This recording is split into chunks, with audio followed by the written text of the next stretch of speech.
Hello, everybody. This is Alex again. I'm here to record the lecture on analysis and close reading. This lecture should be fairly important because you need to be able to know how to close read in order to analyze and in order to write your essays. So I'm going to stop or start sharing my screen again. And hopefully this will work.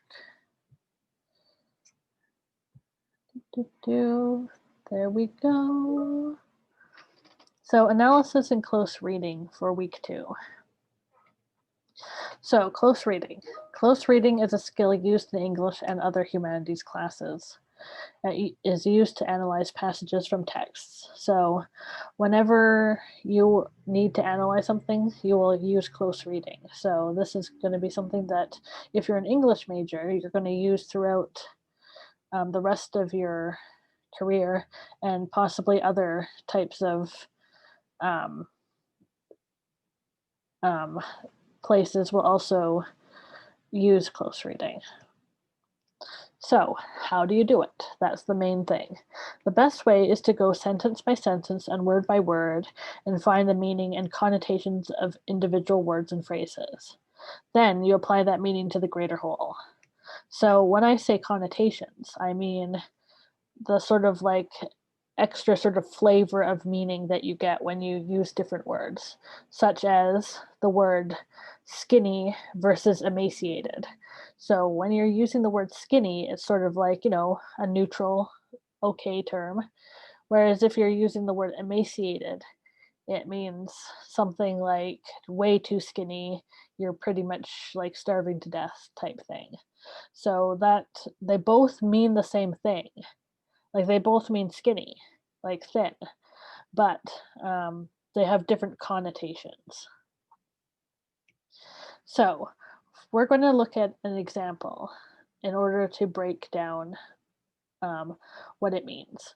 So, for example, it is a truth universally acknowledged that a single man in possession of a good fortune must be in want of a wife. Anyone know where this passage is from? Um, So that passage is from Jane Austen's Pride and Prejudice. Um, it's a good book. Read it. Anyways, so which of these words is most important? What do you think? Truth, possession, fortune, wife. Out of those four words, which one do you think is most important? Why did you choose this word? Why do you think this is the most important word?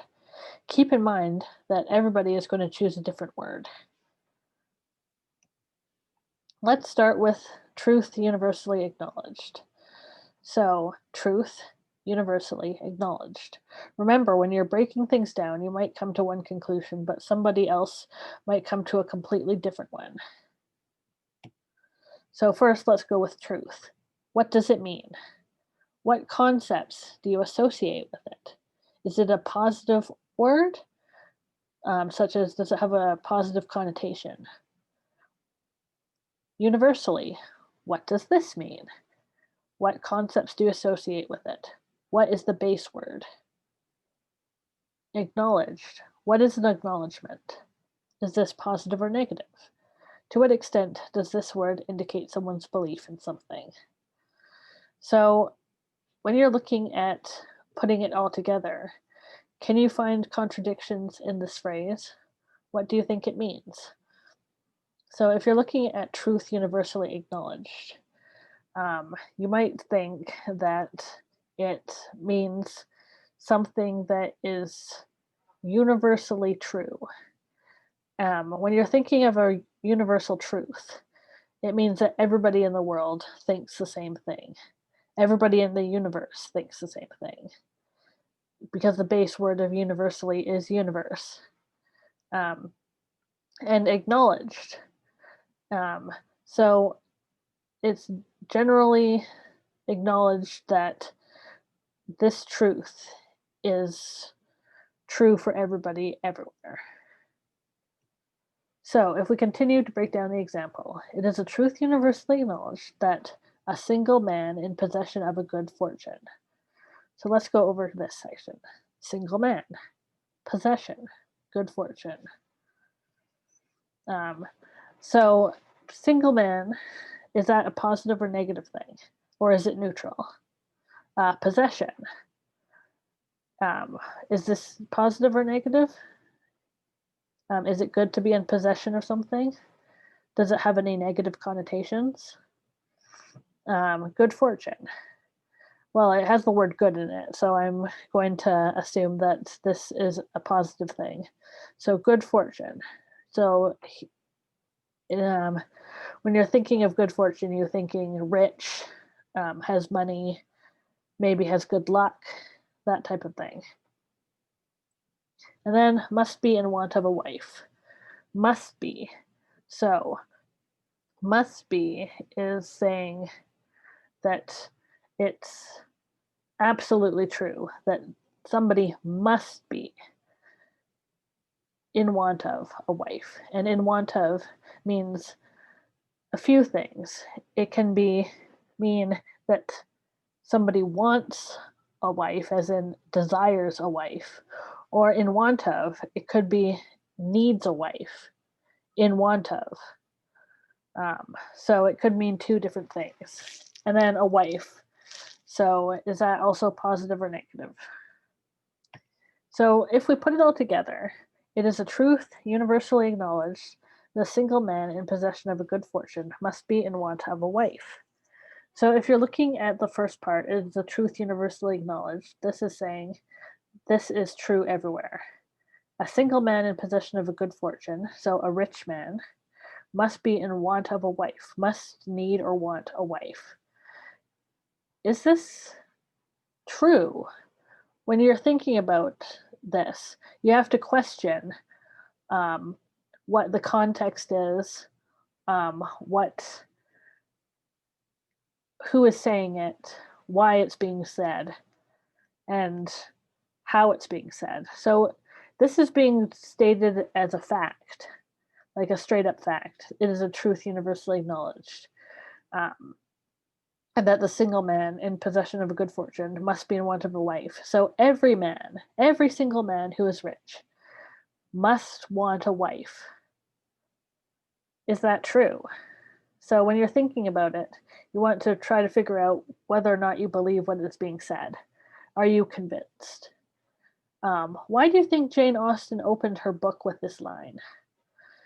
If you were reading it, what would you expect the rest of the book to be about? So this is a second example. I'm actually going to see if I can um, share something else.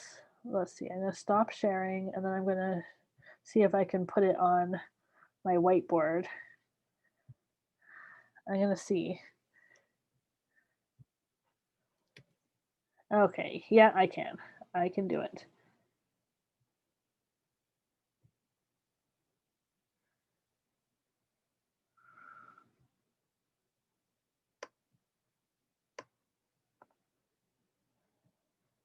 So, she walks in beauty like the night, of cloudless climes and starry skies, and all that's best of dark and bright meet in her aspect and her eyes, thus mellowed to that tender light which heaven to gaudy day denies. So if I were marking this up, what I would do is I would go through and draw lines around what I thought was important. So I think walks is important. Um,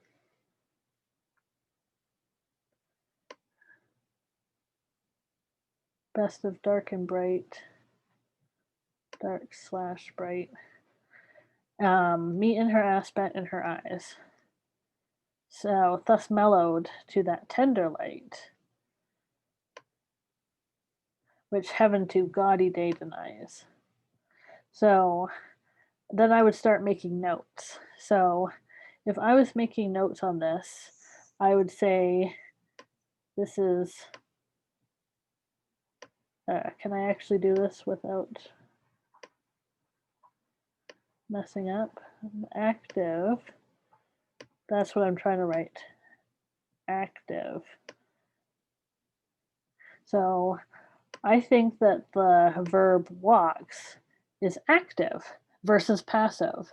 She is not beautiful passively. She's walking in beauty. So she's actively existing as something beautiful. And it's interesting that it's like the night.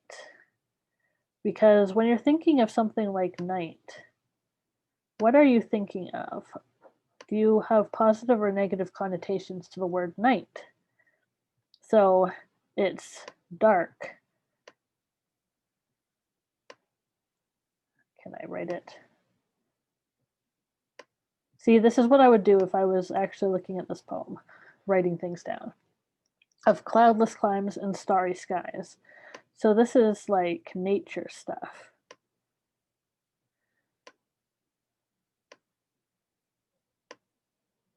Nature stuff. And then, and all that's best of dark and bright. So dark versus bright. So these are two like contradictory things. So can I write contradiction without messing up? Rise going weird.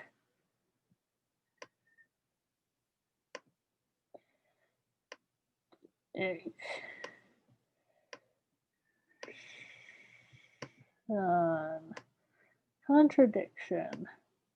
That looks like the word, right? So the best of dark versus bright is a contradiction, right? So it's got two different things that are existing in the same place. So all that's best of both of these two contradictory things meet in her aspect and her eyes. So these are bodily things. Body.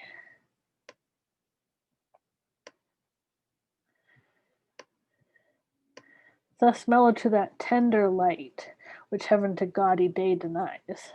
So there's a few things going on in here as well. So you might have tender, which is associated with femininity. I'm just going to put an F. That works, right? Femininity, tender. And then it's light again. So it's light going back to this contradiction over here. Which heaven to gaudy day denies. So first of all, heaven. So this is religious.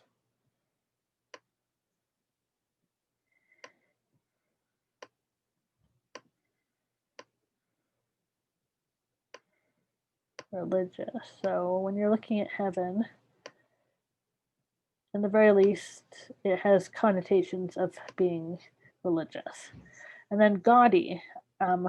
Gaudy is sort of like excessive or over the top. So, like, if you were wearing gaudy jewelry, then you would be like wearing something like huge and ridiculous.